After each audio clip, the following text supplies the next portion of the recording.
অনুভব করতে পারছি। তার আত্মাতে আমরা, তার আত্মার যে প্রেম আছে, তার আত্মার যে আমরা শক্তি প্রাপ্ত হচ্ছে, এগুলো একমাত্র তার প্রেমের জন্য। তিনি আমাদেরকে ভালোবাসেন, তাই জন্য তিনি আমাদেরকে শক্তিমন্ত করছেন। তিনি আমাদেরকে ভালোবাসেন, তাই জন্য তিনি আমাদেরকে বুদ্ধি দিচ্ছেন। তিনি আমাদেরকে ভালোবাসেন বলে তিনি আমাদেরকে কি করছেন, তার ইচ্ছাটা প্রকাশ করছেন।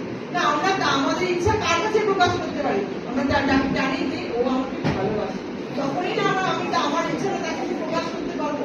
তো তাহলে আমরা দেখলাম আত্মার কি আছে, প্রেম আছে। আত্মা কি পায়? দুঃখ পায়। আত্মা কিন্তু কষ্ট পায়। এটা দেখবো আমরা এফেসীয় তার 4 অধ্যায় 30 পদ।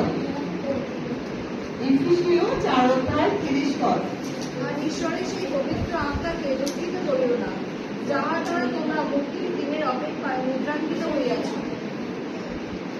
বলছে যে ঈশ্বরের আত্মাকে যেন আমরা দুঃখিত না করি, কারণ সত্যি তিনি আমাদের সময় আত্মা না। আমরা আত্মাকে দুঃখান্ত কখন করতে পারি?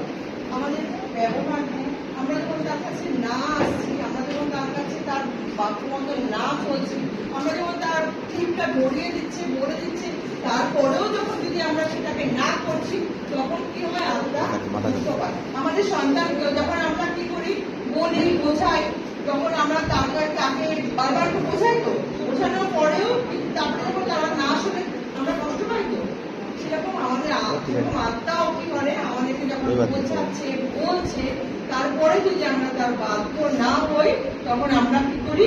কষ্ট পাই।